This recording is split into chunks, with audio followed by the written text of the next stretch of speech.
Je sais qu'il est tout près, au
Jésus, je veux rester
béni soit Dieu, Amen. Ce matin, on aurait pu rester en train de le louer, de l'adorer. Il y a tellement de sujets de reconnaissance à donner à Dieu, tellement de sujets de remerciement à donner à Dieu que l'éternité ne suffira pas pour remercier Dieu de tout ce qu'il a fait et de tout ce qu'il continue de faire. Et ce matin, nous voudrions ensemble bien nous souvenir que le Dieu que nous avons est un Dieu qui mérite la louange, un Dieu qui mérite l'adoration, un Dieu qui mérite bien qu'on lui donne toute la place.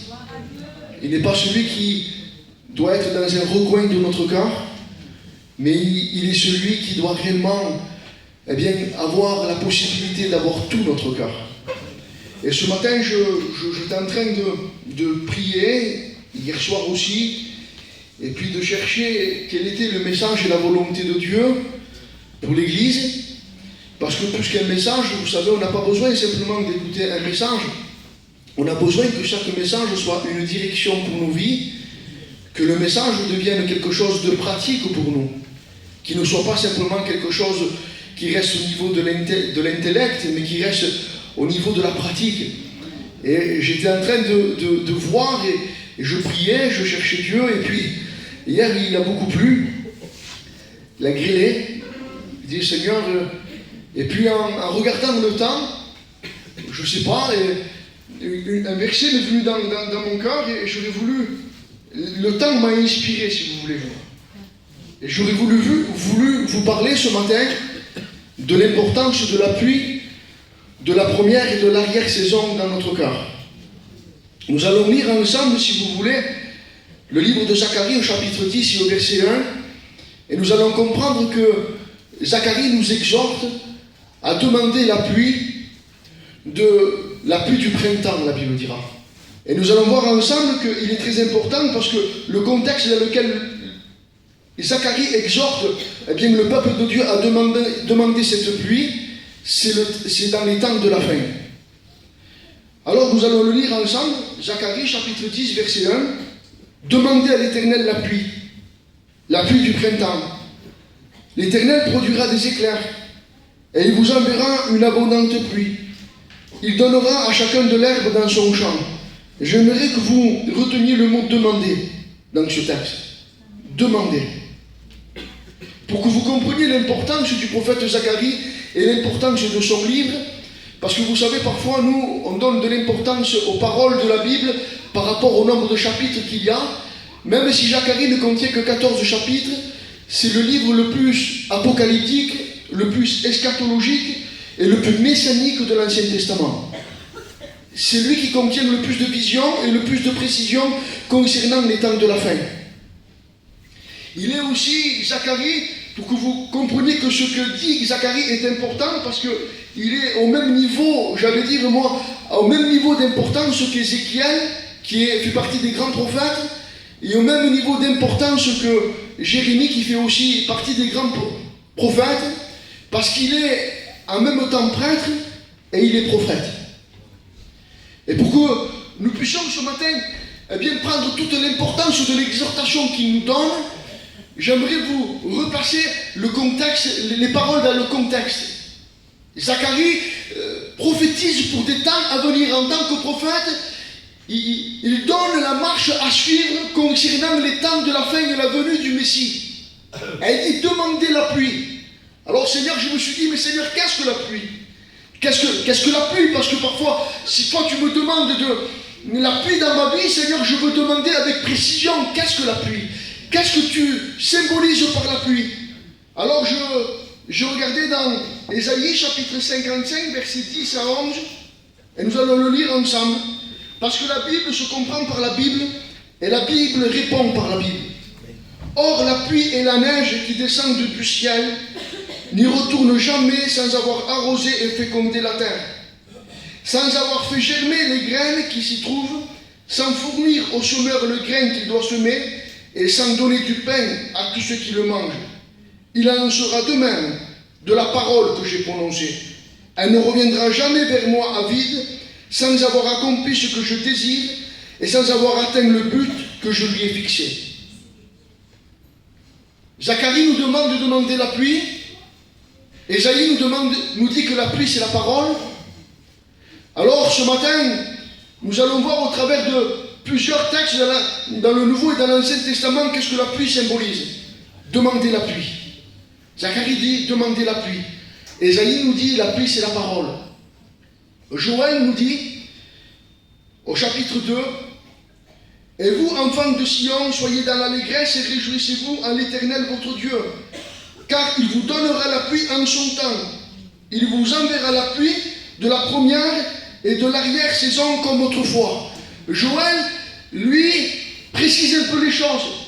Il dit demandez, et Joël dit Dieu vous enverra. Donc, Dieu, dans sa volonté, veut nous envoyer la pluie. Et il nous dit qu'il existe deux sortes de pluie. La pluie de la première et la pluie de l'arrière-saison. Déjà, nous avons plus de précision concernant ce qu'il faut demander. Zacharie nous demande de la pluie. Ésaïe nous dit que la pluie, c'est la parole. Joël nous dit qu'il existe une pluie de la première et de l'arrière-saison. Et il nous dit que Dieu veut nous l'envoyer. On va plus loin ce matin. Deutéronome chapitre 32. Cieux, prêtez l'oreille, et je parlerai. Terre, écoutez les paroles de ma bouche. Écoutez, c'est très important.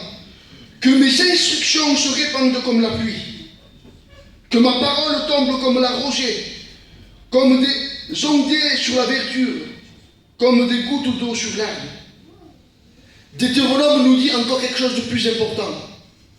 Nous donne une précision supplémentaire. La pluie, ce n'est pas simplement la parole. C'est la parole, l'instruction de la parole.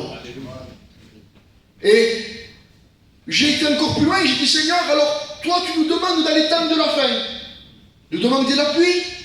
Ésaïe dit que la pluie c'est la parole. Joël dit qu'il existe deux sortes de pluie, la pluie de la première, de l'arrière-saison. Il nous dit aussi que la volonté de Dieu c'est de nous la donner. Deutéronome nous dit que la pluie c'est les instructions. La Bible nous dit aussi dans l'évangile de Jean, chapitre 13, quand le consolateur sera venu, l'esprit de vérité, il vous conduira dans toute la vérité, car il ne parlera pas de lui-même, mais il dira tout ce qu'il aura entendu, et il vous annoncera les choses à venir. Éphésiens 1,15, en lui, vous aussi, après avoir entendu la parole de la vérité, l'évangile de votre salut, en lui vous avez cru, première étape, et vous avez été scellés du Saint-Esprit qui a été promis. Vous avez cru, première étape, et vous avez été scellés. Amen. Alors qu'est-ce que la pluie? La pluie, c'est tout simplement la pluie de la première saison, c'est lorsque nous avons cru. La pluie de la première saison en Israël tombe en automne. Elle ramollit la terre. Et en Israël, on sème en automne. Et quand la pluie tombe en automne, elle ramollit la terre et elle fait germer les premières graines. Et ça, c'est l'image de lorsque nous avons reçu l'évangile et lorsque nous avons cru.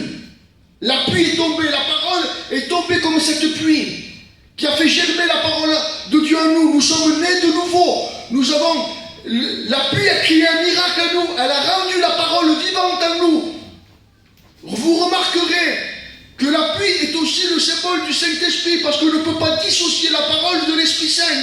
L'Esprit Saint est dans la parole est dans le Saint-Esprit. Le Saint-Esprit ne fera jamais ce qui n'est pas dans la parole. Et la parole ne fera jamais quelque chose que le Saint-Esprit ne voit pas dans l'Écriture. Il ne peut pas, le Saint-Esprit ne peut pas faire quelque chose qui n'est pas écrit dans la parole. Il dit qu'il rendra vivant la parole que nous avons reçue. Et ce matin, peut-être au milieu de nous, certains ont reçu la pluie de la première saison. C'est-à-dire qu'ils sont nés de nouveau. Ils ont reçu le baptême de la régénération. Ils ont été régénérés, changés. La semence de Dieu a été semée, leur cœur a été transformé, leur vie a été bouleversée. Ils marchent en nouveauté de vie, mais ce n'est pas suffisant. C'est le commencement de la bénédiction. Il dit, vous avez été régénérés, vous avez reçu la pluie de la première saison. Il dit, mais dans les temps de la fin, pour que vous puissiez être Et nous allons voir ce que le symbole de l'herbe. Pour que vous puissiez continuer à marcher, il faut que vous receviez l'appui de l'arrière-saison. Amen. Et nous allons voir qu'est-ce que l'appui de l'arrière-saison.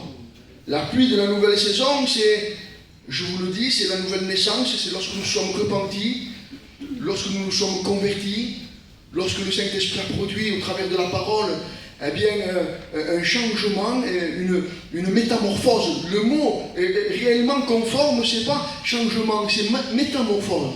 C'est-à-dire, on a été métamorphosé, on a été changé en quelqu'un d'autre. Amen. Alors, qu'est-ce que l'herbe? Ésaïe 40, on a dit que la parole, eh bien, ne répond que par rapport à la parole. Une voix dit, crie, et il répond, que crierai-je? Toute chair est comme l'herbe, et tout son éclat comme la fleur des champs.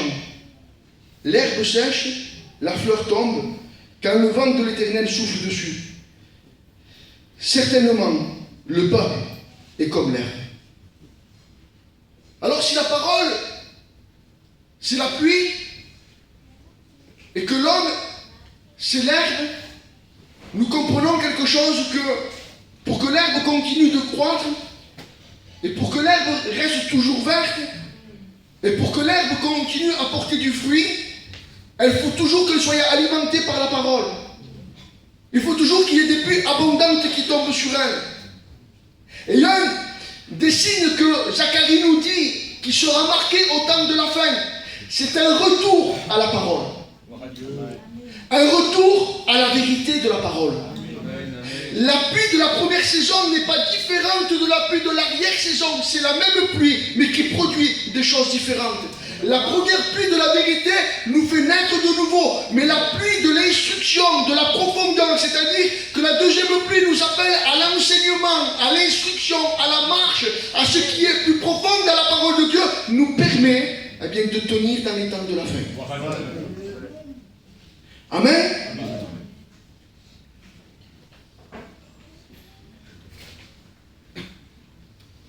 De quoi la pluie est-elle le symbole? Alors je me suis posé une question. Est-elle la vérité opérant des miracles ou une puissance opérant des miracles? C'est différent, hein? Parce qu'on peut demander la pluie et dire la pluie c'est la puissance. C'est le Saint-Esprit, c'est vrai. Mais ce n'est pas toute la vérité. Parce que beaucoup s'égarent en demandant la puissance. Beaucoup s'égarent en demandant les miracles et les prodiges. Parce qu'en réalité, ce que la parole nous dit, c'est que c'est la vérité qui va produire le miracle. Et la puissance se trouve dans la vérité, dans la parole de vérité. Et si on cherche la puissance sans la parole de la vérité, alors on va s'égarer dans des erreurs de fausses doctrines. Parce qu'on est conscient qu'en dehors du mouvement évangélique chrétien, il y a des miracles qui s'opèrent dans d'autres mouvements. Mais d'où proviennent ces miracles? D'où vient la source de ces miracles qui se produisent, même s'il semblerait que c'est quelque chose de bon? Je ne sais pas moi, des miracles de guérison, de tout ce que voudrez-vous. Vous prenez certains marabouts, certains guérisseurs ont aussi la puissance d'accomplir des miracles. Maintenant, on va aller jusqu'au bout. Vous prendrez même certains chrétiens évangéliques ou pasteurs évangéliques qui se disent pasteurs évangéliques et qui ne prêchent pas la vérité obtiennent un certain nombre de miracles. Puisque la Bible le dit. Il dit certains d'entre vous, après avoir prêché, se présenteront dans le ciel et Jésus leur dira hors de moi, je ne vous connais pas, vous qui commettez l'iniquité. Il dit mais Seigneur, nous avons guéri en ton nom, nous avons prophétisé en ton nom, nous avons prêché en ton nom. Il dit je ne vous connais pas, vous qui commettez l'iniquité. Donc, la parole de Dieu, la vérité profère, la puissance profère de la vérité. Alors, si je comprends bien, et je reviens en arrière, Zacharie, tu me demandes de demander la pluie. Joël, tu me dis que la pluie, il existe deux sortes de pluie, la pluie de la première, de l'arrière-saison. Tu me dis aussi que Dieu veut me la donner. Deutéronome, tu me dis que l'instruction est aussi la pluie. C'est la pluie précisément de l'arrière-saison, parce qu'on ne peut pas instruire quelqu'un qui n'est pas né de nouveau. Donc c'est la pluie de l'arrière-saison. Amen. Tu me dis que je suis l'herbe. Tu me dis que c'est la parole de vérité qui est la pluie. Nous allons aller un peu plus loin ce matin et comprendre dans le livre de Joël, à partir du verset 24, eh bien pourquoi, à un moment donné, Israël n'a plus reçu les pluies de la première et de l'arrière-saison. Les airs se rempliront de blé, et les granges regorgeront de mou et d'huile. Je vous remplacerai les années qu'ont dévoré la sauterelle, le gélec, le hazim et le gazam, ma grande armée que j'avais envoyée contre vous. Vous mangerez et vous vous rassasierez, et vous célébrerez le nom de l'Éternel, votre Dieu, qui aura fait pour vous des prodiges. Et mon peuple ne sera plus jamais dans la confusion. Notez une fois, la confusion, c'est le contraire de la vérité. Et vous saurez que je suis au milieu d'Israël, que je suis l'Éternel votre Dieu, et qu'il n'y en a point d'autre. Et mon peuple ne sera plus jamais dans la confusion. Après cela, je répandrai mon esprit sur toute chair. Vos filles et vos filles prophétiseront, vos vieillards auront des songes et vos jeunes des visions. Ce qui a été pour Israël, j'allais dire pourquoi Dieu a combattu Israël, parce qu'il dit c'est moi qui avais envoyé le gélec, le hazam, que sont des sauterelles qui avaient détruit toutes les récoltes d'Israël, parce que Dieu voulait montrer à Israël qu'il n'était pas d'accord avec l'état de confusion dans lequel il était. Bon, j'enlève ma veste, parce que là on va rentrer dans le vif du sujet. Amen. Amen. Et dans les temps dans lesquels nous sommes, est-ce que vous ne croyez pas que l'Église d'aujourd'hui a perdu la parole de vérité? Est-ce que vous ne croyez pas qu'aujourd'hui, comme Israël, nous vivons un temps de confusion? Un temps où il semblerait que la pluie de la première saison est différente. Il semblerait qu'on veut une pluie différente de la pluie de la première saison. Certaines vérités au milieu de nous ne sont plus acceptées. Le renoncement aujourd'hui est un message à mettre de côté. La consécration aujourd'hui est un message qui est difficile à entendre et à écouter. Et comme Israël, nous vivons une vie de confusion, c'est-à-dire un mélange. La confusion, c'est un mélange de vérité et un mélange de chair, de la vie de la chair, et de la satisfaction et de la fausse conception de ce qu'est l'Évangile. Et parce que Zacharie savait, puisqu'il était prophète, il dit, il est convenable qu'au temps de la fin, qu'au temps du retour du Messie, le peuple demande la pluie de l'arrière-saison. C'est-à-dire qu'il faut revenir à une instruction et à un enseignement et à une profondeur que la Bible nous demande de marcher. Amen. Alors ce matin, il faudrait qu'il y ait un examen au milieu de nous. Il va dire le blé est revenu. Le blé, c'est le symbole de la nourriture solide. Il semblerait qu'avec le temps encore, certains sont au lait, peur de dire certaines vérités, peur de dire certaines choses qui pourraient peut-être blesser, froisser, parce qu'on sent qu'aujourd'hui, il y a un peuple en face de nous qui n'est plus, qui ne voudrait plus ou qui ne comprend plus, qu'il y a dans l'Évangile une part de souffrance, une part de renoncement, une part où il nous est demandé à nous, il va dire, prenez mon joug et suivez mes instructions. Il y a une part où le peuple de Dieu doit désirer dans son cœur. Parce qu'en réalité, si on comprend bien le texte, qui c'est qui va être arrosé? Celui qui le demande. Tout simplement. Et au milieu d'une église, certains peuvent être arrosés et d'autres non. Pourquoi? Est-ce que Dieu fait du favoritisme? Non, parce que certains le demandent et d'autres ne le demandent pas. À quoi on demandent et ceux qui ne le demandent pas. Eh bien, ceux qui le demandent, eh bien, vivent la vie de Dieu. Vivent une vie de renoncement, vivent une vie de consécration, vivent une vie de mise à part, une vie dans laquelle il n'y a pas de confusion ni de mélange, où il n'y a pas d'idole. Et puis, il peut y avoir une autre partie qui vit avec le mélange, l'idole, la confusion, qui vit en réalité une vie en partie de vérité et en partie de confusion. Et ce matin, je voudrais t'exhorter, comme Zacharie a exhorté en son temps, demande la pluie du printemps. Cette pluie qui va te donner la force. Parce que si on comprend bien le texte, si nous sommes l'herbe, la fin des temps, c'est le symbole de la difficulté, de la sécheresse. Si je n'ai pas cette parole de vérité, et si je ne demande pas l'appui de la parole de la vérité, dans les temps de la fin, je vais me dessécher et je vais mourir. Amen. Le blé est le symbole de la nourriture solide. Le mou, c'est du vin non fermenté qui nous représente le sang de Jésus.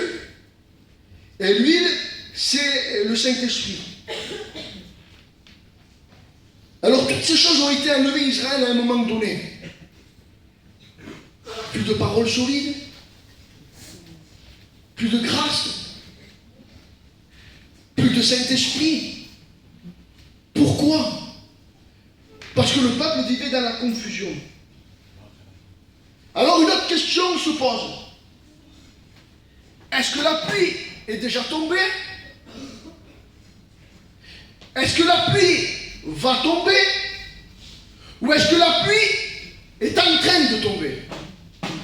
Si on répond bibliquement, la pluie est tombée depuis la Pentecôte. Et la pluie est toujours là. Mais certains mettent des parapluies pour ne pas être arrosés. Le parapluie du confort. Le parapluie de ne pas vouloir renoncer. Le parapluie de ne pas donner ce qui coûte. Alors on ne doit pas demander que la pluie vienne.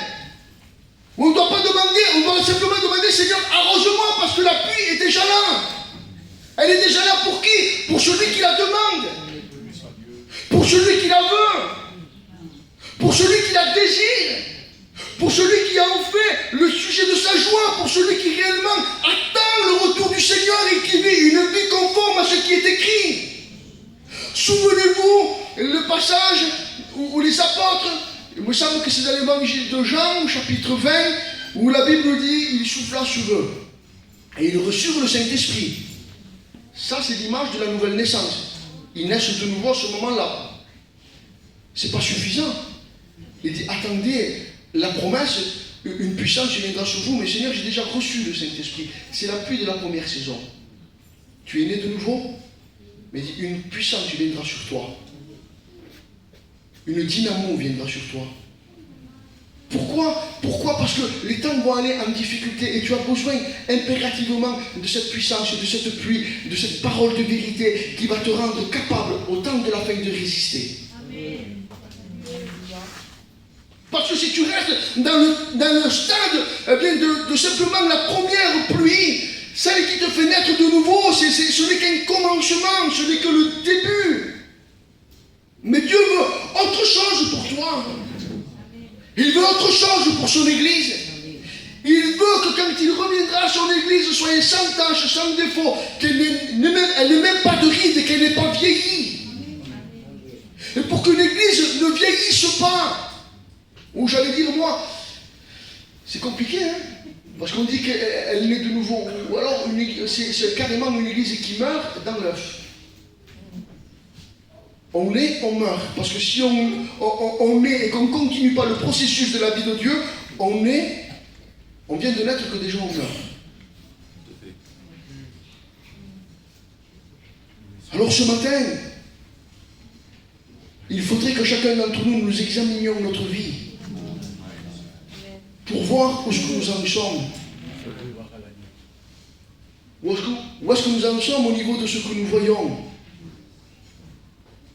de ce qui prend la première place dans notre cœur. Je dis tout ce matin. De la manière dont nous nous habillons, de la manière de ce que nous regardons, des endroits que nous fréquentons, du temps que nous passons en dehors des choses de Dieu. Combien de temps? Vous allez dire, le temps, ça compte pas. Oui, c'est vrai. Le temps, ça compte pas quand je le fais dans un esprit religieux pour apaiser ma conscience. Ça, c'est vrai, ça compte pas. Parce que si tu passes du temps devant Dieu simplement pour apaiser ta conscience, ça compte pas. Maintenant, celui qui dit qu'il aime Dieu et qui ne passe pas du temps avec Dieu, là, il y a un problème. Parce qu'on passe du temps avec ceux qu'on aime. Et si ce matin, eh bien, ton temps, ta communion avec Dieu, ce temps où tu devrais demander la pluie, ce temps où tu devrais t'instruire, ce temps où tu devrais dire, Seigneur, qu'est-ce qui t'est agréable, qu'est-ce que ta parole m'enseigne? Je désire la pluie de l'arrière-saison, cette parole qui me conduit, cette parole qui m'instruit, cette parole qui me fait grandir, cette parole qui me fait aller de l'avant, non pas simplement pour mon intellect, mais pour toute ma vie pratique avec toi, pour mes enfants, pour ma compagne, pour mon travail. Seigneur, où est-ce que j'en suis? Les temps sont difficiles où le soleil vient, où des temps de sécheresse s'annoncent devant nous, des temps d'opposition terrible s'annoncent devant nous, des temps où réellement nous allons voir, si nous ne demandons pas l'appui de l'arrière-saison, une hécatombe. Parce que certains sont tombés et sont déclarés, d'autres sont tombés et ne le sont pas. Je viens à l'église. Amen. C'est pas les critères pour être conforme aux choses de Dieu. Est-ce que nous avons toujours cette soif? Est-ce qu'il y a toujours cette passion? Est-ce qu'il y a toujours cet entrain pour Dieu? Ou est-ce que pour moi, avec le temps, la vie de Dieu n'est venue qu'une simple religion où j'accomplis un devoir? Ou est-ce que je considère les temps que je vis? Et les temps que je vis m'appellent à un renoncement, à certains aspects de mon travail. Écoutez, je vais jusqu'au bout ce matin, mais peu importe. Si mon travail me vole le temps pour Dieu,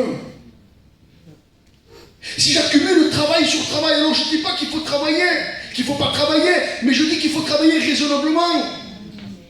Il faut travailler pour la nourriture et le vêtement. Il ne faut pas travailler pour tout le reste. Si on l'a, merci Seigneur. Mais mon but à moi, ce n'est pas de travailler pour avoir ça. Si Dieu me bénit en travaillant normalement, c'est Dieu qui faisait croître le troupeau d'Abraham. Abraham ne faisait rien de superflu. Il ne faisait pas plus que les autres bergers. Il faisait exactement pareil, mais Dieu multipliait son bétail. Et puis il peut arriver que des fois on travaille normalement, mais parce que Dieu a décidé de nous bénir, il multiplie. Maintenant, ne cherchons pas, nous, à multiplier nos efforts pour multiplier le bétail. Faisons attention qu'avec des logiques humaines, petit à petit nous nous desséchions et petit à petit nous mourrons. Ce matin, il faut que tu reçoives. Je ne peux pas la demander pour toi, c'est personnel. Et dis demande. Demande, aspire-le, soupire après ça. Pour demander à Dieu, il faut beaucoup d'humilité. Parce que quand on demande quelque chose qu'on n'a pas. Et ce matin, il faut que l'Église, que certains disent, peut-être pas tous, mais peut-être certains disent, Seigneur, je n'ai pas. Je n'ai plus, Seigneur.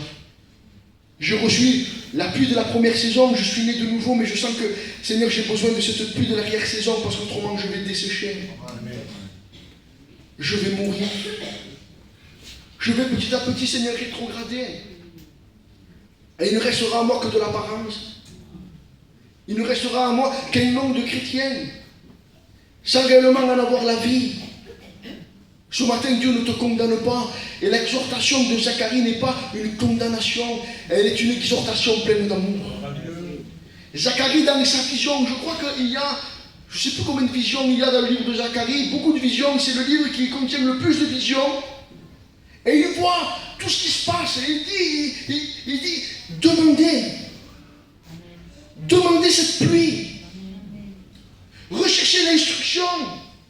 Ne vivons pas simplement une vie chrétienne légère, superflue, où on se contente de Jésus t'aime, t'aime, Jésus te sauve, merci Seigneur, on rentre chez nous et on recommence notre vie. Non, non, Dieu te dit, il faut que, non simplement que tu saches que je t'aime, que tu saches que je t'ai changé, que tu saches que je t'ai régénéré, que tu saches que je t'ai transformé, que j'ai des promesses pour toi, que j'ai préparé une place dans le ciel pour toi, mais il faut que tu saches aussi que j'ai une pluie très importante, la pluie de mes instructions, et il faut qu'elle rentre dans ta vie. Pourquoi? Pour que tu puisses tenir dans les temps de la fin. Parce que autrement tu vas perdre toutes les bénédictions de la première pluie. Alors ce matin, vous savez, au milieu de nous, il y a des fois une mentalité qui ne nous fait pas aller de l'avant. Quand on parle de l'instruction et de l'enseignement de la parole de Dieu, certains diront les ineffaçés. On sait que Jésus nous aime, on sait qu'on est sauvé, on sait qu'on est né de nouveau, on sait qu'il faut marcher avec Dieu, oui, oui, oui. Mais est-ce que tu connais tous les détails avec lesquels Dieu veut marcher, que Dieu veut que tu marches? Est-ce que tu serais arrivé à l'état de perfection et de connaissance, ou alors peut-être que le contraire, c'est que tu as peur de te reconnaître parce qu'après tu seras obligé de mettre en pratique. Alors ce matin, ce que Dieu nous appelle, c'est de connaître pour pouvoir mettre en pratique. Parce qu'il veut nous transformer à l'image de son Fils. Qu'est-ce qu'un chrétien qui a reçu l'appui de l'arrière-saison? Il a un caractère qui reflète Christ. Il a une maturité. Il a une douceur. Il a une paix. Il a un équilibre. Il a en lui cette sérénité, cette paix. Que l'homme mature a. Vous avez vu un ancien dans le monde, et quand il grandit, il est de plus en plus sage. Il réfléchit, il a l'expérience du temps, il a été père, il a été grand-père, il a vécu plein de choses dans sa vie. Et cette expérience fait qu'il reste dans le calme, et pas pour rien il s'énerve. Ces mêmes choses, on les voit dans un chrétien qui est mature. Ça fait longtemps qu'il vit avec Christ. Il a vécu des expériences, son caractère a été brisé. Sa vie, apporte du fruit. Quand il passe quelque part, il répand le bon parfum de Christ. Quand on le voit, on ne dit pas simplement que c'est un chrétien parce qu'il a sa Bible sous le bras. Non, non, c'est un chrétien parce qu'il y a quelque chose en lui. Il est marqué du sceau. Il est scellé. Et vous avez cru. Et vous avez été scellé. Alléluia. Celui qui a reçu l'appui de l'arrière-saison, il est scellé. Il a une marque sur lui. Et partout où il passe, il y a cette marque dans sa vie. Parce qu'il répand le bon parfum de Christ. Parce qu'il porte du fruit. Parce qu'en réalité, il est mort à lui-même. Et ce matin, je ne sais pas combien ça fait de temps que tu es desséché. Celui qui est desséché, on le voit aussi. Il ne se réjouit plus. Tout est un poids pour lui. La vie de Dieu est devenue un combat. Prier est devenu un combat. Jeûner est devenu un combat. Lire la parole de Dieu est devenu un combat. Se consacrer est devenu un combat. Se mettre à part est devenu un combat. Tout est pour lui est devenu un combat. Parce qu'il n'a été arrosé simplement que d'une seule pluie. Et il faut que cette seconde pluie vienne sur ta vie. Amen. Et ce matin, Joël nous dit que Dieu veut nous la donner. Amen. C'est quelque chose quand Dieu veut nous la donner, mais il veut qu'on la demande. Certains ont trouvé l'astuce. Oui, mais c'est Dieu qui fait tout, c'est lui qui fait tout, donc il enverra la pluie quand il voudra, il fera ce qu'il voudra, quand il voudra, quand il lui plaira. Il dit non, non, non, c'est vrai que je suis Dieu, je suis souverain, je fais ce que je veux, quand je veux, où je veux et avec qui je veux, mais je veux que tu la demandes. Et quand tu la demanderas, tu la recevras. Et c'est vrai que je veux l'envoyer, mais je l'envoie simplement à celui qui demande. Je ne l'envoie pas à n'importe qui, je l'envoie à celui qui a soif. À celui qui réellement désire une vie de Dieu. Et si ce matin tu as perdu même ce désir, et tu ne te souviens plus de ce que c'est de passer du temps devant Dieu, d'être visité par sa présence, Tu ne te souviens plus de ce que c'est de jeûner, de prier, de renoncer. Tu ne te souviens plus de ce que c'est, eh bien, réellement, de vivre la parole de justice. Un des signes, il est affermi, hébreu, il dit, il est exercé par la parole de justice. Un chrétien ferme, un chrétien mature est un chrétien qui est exercé à la parole de la justice. Ça veut dire qu'il n'a pas peur du jugement de la parole. Il n'a pas peur de ce que la parole puisse le juger. Il fait un peu la prière de David, et quand David dit Seigneur, tu sondes de mon cœur, tu sondes de mes reins, devant toi tout est à nu, découvert, rien n'est caché devant toi. Amen. Le chrétien mature est celui qui dit tout à Dieu, qui sait consciemment qu'il y a encore un travail à faire dans sa vie, mais qui ne sache pas de cacher ce qu'il manque à faire. Il vient devant la lumière. Il se laisse bien éclairer. Il se laisse aller en avant. Il veut progresser dans sa vie avec Dieu. Il n'a pas peur que la lumière découvre ses ténèbres. Il veut renoncer à tout part de ténèbres. Il ne veut aucune vie de chair, mais il veut une vie de l'esprit. Et si ce matin, tu as diminué dans cette vie-là, Dieu veut répandre cette pluie. La pluie qui va faire de toi un témoin. Vous remarquerez comment Dieu est précis. Il souffle, il croit, mais ils ne sont pas encore des témoins. Vous deviendrez mes témoins. Ils sont devenus les témoins quand le Saint-Esprit est venu sur eux et qu'ils ont commencé à prophétiser. Et vous remarquerez qu'avant de prophétiser, ils sont nés de nouveau. Avant d'être nés de nouveau, ils ont reçu l'instruction. Ils ont été instruits de la part de Jésus. Ils ont reçu la parole. La parole les a instruits, la parole les a convaincus. Ils sont nés de nouveau. Et après, c'est pas terminé. Après être nés de nouveau, eh bien, ils deviennent des témoins en recevant l'appui de l'arrière-saison. Beaucoup de gens aujourd'hui n'arrivent pas à s'affirmer en tant que chrétiens. Ils sont chrétiens, mais on dirait cachés. Chrétiens timides. Chrétiens où on dirait qu'ils ont peur de dire qu'ils sont chrétiens. Ils n'ont pas cette autorité qui vient de Dieu. Parce que seul l'appui de l'arrière-saison donne l'autorité. Pierre s'est levé à prêcher. Ce qu'il était incapable de faire après avoir reçu l'appui de l'arrière-saison. Il se lève, il prêche, 3000 hommes sont sauvés. Seconde prédication, 5000 hommes sont sauvés. Parce que la vie de l'esprit, parce qu'en recevant l'appui de l'arrière-saison, on reçoit la parole, mais on reçoit aussi l'Esprit de Dieu qui vivifie la parole et qui rend vivante la parole en nous. Et ce matin, Dieu ne nous appelle pas simplement à être des théologiens, des hommes qui connaissent les versets, même si tu les connais en hébreu, même si tu les connais en grec, ou même en chinois si tu veux. Ça restera que la parole. Mais si ces versets-là, tu les connais en français courant, et que tu as besoin d'un dictionnaire même pour comprendre que tu n'es pas très instruit, mais que ton cœur désire cette pluie et s'instruit, eh bien ce petit verset, cette petite chose que tu vas comprendre, elle va venir vivante en toi. Alors ce matin, je ne vais pas aller beaucoup plus loin. Mais simplement, ce matin, je voudrais qu'on soit vrai. Qu'on soit honnête. Qu'on soit authentique devant Dieu. Et qu'on ne se cache pas derrière nos années de baptême. Qu'on ne se cache pas derrière des bénédictions passées. Si tu veux tenir dans les temps de la fin, Zacharie te donne la clé. Demande. Demande cette pluie. Combien ça fait de temps que tu ne manifestes plus les dons de l'esprit? Alors, je ne dis pas ça pour que dans la réunion, tout à coup, tout le monde se mette à parler en langue. Parce que nous, vous savez, les dons de l'esprit, tout à coup, on se met à parler en langue. Non, c'est beaucoup plus que ça, la vie de l'esprit. Ça, c'est une des manifestations des dons de l'esprit. Mais la vie de l'esprit, c'est beaucoup plus que ça.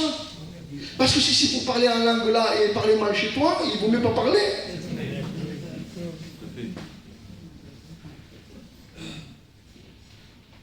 La vie de l'esprit qui nous amène et qui nous pousse dans les bras de Jésus. Alléluia.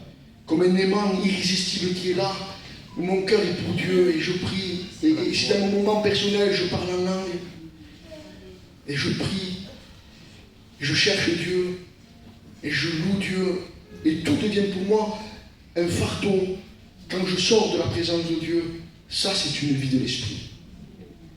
Parce qu'un véritable chrétien, le monde le fatigue, il fait les choses parce qu'il est obligé de les faire. Je vais travailler parce que je suis obligé de travailler, mais si je pourrais m'en passer, je ne travaillerai pas.